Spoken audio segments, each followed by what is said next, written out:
তো নমস্কার বন্ধুরা, ওয়েলকাম টু ইউনিক স্পোর্টস। আবারও একটা নতুন ভিডিও নিয়ে চলে এসেছি। তো এই ভিডিওটা পুরোটা দেখবে। তো বন্ধুরা, আজকের এই ভিডিওতে তোমাদের জানাতে চলেছি যে কলকাতার কি ফিল সল্টের রিপ্লেসমেন্ট প্লেয়ার নেওয়া উচিত কি উচিত নয়, সেই বিষয়টা নিয়ে। তো ভিডিওটা খুবই ইন্টারেস্টিং হতে চলেছে, স্কিপ না করে পুরোটা দেখো। চলো শুরু করা যাক। তো বন্ধুরা, তোমরা সকলেই প্রায় জানবে এবং আমিও অনেক ভিডিওতে বলে দিয়েছি যে ফিল সল্ট তাদের দেশে ফিরে গেছে। আর লজিক্যালি দেখতে গেলে তার জায়গায় তো কলকাতা টিমে কুড়বাজি খেলবে, বাট আমার মতে কলকাতার একটা রিপ্লেসমেন্ট প্লেয়ার নেওয়া উচিত। তার মূল কারণ হচ্ছে পরের ম্যাচগুলো খুবই ইম্পর্টেন্ট ম্যাচ হতে চলেছে, আর সেই ম্যাচে যাতে কোনো না ভুল ত্রুটি হয় সেই জন্যই কলকাতার আগেভাগে প্রস্তুত থাকা উচিত। তো বন্ধুরা, তোমাদের বলে রাখি যে গুরবাজের ফর্ম এখন ভালোই আছে, কিন্তু দেখো গুরবাজি কলকাতার কাছে বিদেশি ওপেনার এবং উইকেট কিপার। তো গুরবাজের যদি কোনো সমস্যা হয় এবং না করে, তার যদি কোনো চোট হয়, তাহলে তিনি যদি না খেলতে পারেন তখন কিন্তু কলকাতার খুবই অসুবিধা হবে, কলকাতা ফেঁসে যাবে। সেই কারণেই কলকাতার আগেভাগে একটা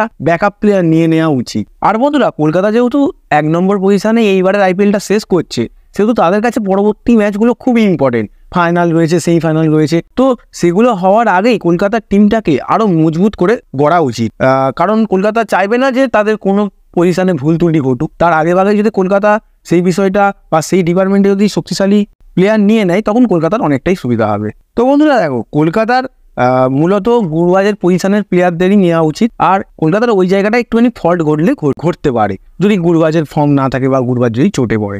সেই কারণেই কলকাতা চাইবে যে ওই পজিশনের বেস্ট প্লেয়ারগুলোকে নিতে। আর সেই পজিশনে কোন কোন প্লেয়ার অ্যাভেলেবেল রয়েছে, তারা কেমন ফর্মে রয়েছে, সেই সব বিষয় নিয়ে তোমাদেরকে এই ভিডিওতেই জানাবো। তো ভিডিওটা শেষ পর্যন্ত দেখো। তো বন্ধুরা, ওই পজিশনের সবচেয়ে সেরা অপশান হবে কলকাতার কাছে ফিন অ্যালেন। এই প্লেয়ারটি দুর্দান্ত লেভেলের একটা প্লেয়ার। নিউজিল্যান্ডের এই প্লেয়ারটি ফিল সল্টের মতোই মারকুটে প্লেয়ার। তো বন্ধুরা, এই ইয়াং প্লেয়ারটির যথেষ্ট ভালো প্রতিভা রয়েছে। তো এই প্লেয়ারটিকে কলকাতা তাদের টিমে নিতে পারে, নিলে অনেকটাই সুবিধা হবে। তার মূল কারণ হচ্ছে এই প্লেয়ারটি এখন ভালো ছন্দে রয়েছে। তাছাড়াও তার টি-20তে 170 স্ট্রাইক রেট, মানে বুঝতেই পারছো যে ফিল সল্ট আর নারিনের মতোই প্লেয়ার। তিনি ঝোড়ো ইনিংসের মাধ্যমে খেলাটা শুরু করতে পারবে। তো কলকাতার কাছে তাকে নেওয়ার একটা বেশ ভালো অপশান রয়েছে। তো বন্ধুরা, এই প্লেয়ারটিকে নিয়ে তোমাদের কি মতামত? কলকাতার কি এই প্লেয়ারটিকে নেওয়া উচিত, তা তোমরা কমেন্টে জানাও। আর পরবর্তী প্লেয়ারটি হলো জশ ইংলিশ। এই প্লেয়ারটিকে তোমরা সকলেই চিনবে, অস্ট্রেলিয়ার একটা প্লেয়ার।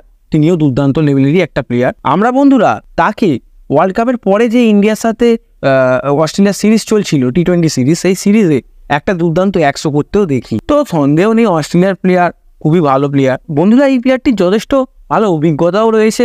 তিনি ওপেনিংও করতে পারেন আর মাঝখানেও খেলতে পারেন। সব মিলিয়ে তার স্ট্রাইক রেটও অনেকটাই ভালো, আর প্লেয়ারটাও খুবই ভালো। তো এইটাও একটা কলকাতার কাছে চয়েস থাকবে এই প্লেয়ারটিকে নেওয়া। থার্ড অপশানটি হলো জনসন চার্লস। তো এই প্লেয়ারটিকে আগের বছর কলকাতা তাদের ব্যাকআপ প্লেয়ার হিসাবে নিয়েছিল, কিন্তু একটাও ম্যাচে তাকে ইউজ করতে পারেনি। বাট বন্ধুরা, তোমাদের বলে রাখি, জনসন চার্লস ভালো ফর্মে থাকলেও, তিনি ভালো লেভেলের প্লেয়ার হলেও, তার যথেষ্ট ভালো স্ট্রাইক রেট হলেও কলকাতা তাকে হয়তো টিমে নেবে না। তো বন্ধুরা, আগেরবারে নিয়েছিল, আগেরবারে এই প্লেয়ারটিকে ইউজ করতে পারেনি। আর গম্ভীর যেহেতু এসে গেছে, তো গম্ভীর নেবে না বলেই মনে হচ্ছে। তার জায়গায় ফিন অ্যালেন, জশ ইংলিশ, এরা একটা ভালো অপশান থাকবে। তো বন্ধুরা, আমার মতে এই দুটো প্লেয়ারের মধ্যেই যে কোনো একটা প্লেয়ারকে নিতে পারে। আর তাছাড়াও স্যাম বিলিংস আরে এভেলেবেল রয়েছে, জনসন চার্লসও এভেলেবেল রয়েছে, কিন্তু এদের নেবে না বলেই মনে হচ্ছে। কারণ এরা মূলত মিডল অর্ডার খেলে, ওপেনিং খেলতে পারলেও প্রথম দুটো প্লেয়ারের মতো অতটা ভালো লেভেলের তাদের এই মুহূর্তে ফর্ম নেই। তো আজকের ভিডিওটা এতটুকুই। তোমাদের কি মতামত তা তোমরা কমেন্টে জানাও। আর চ্যানেলে নতুন হলে চ্যানেলটিকে সাবস্ক্রাইব করে নাও।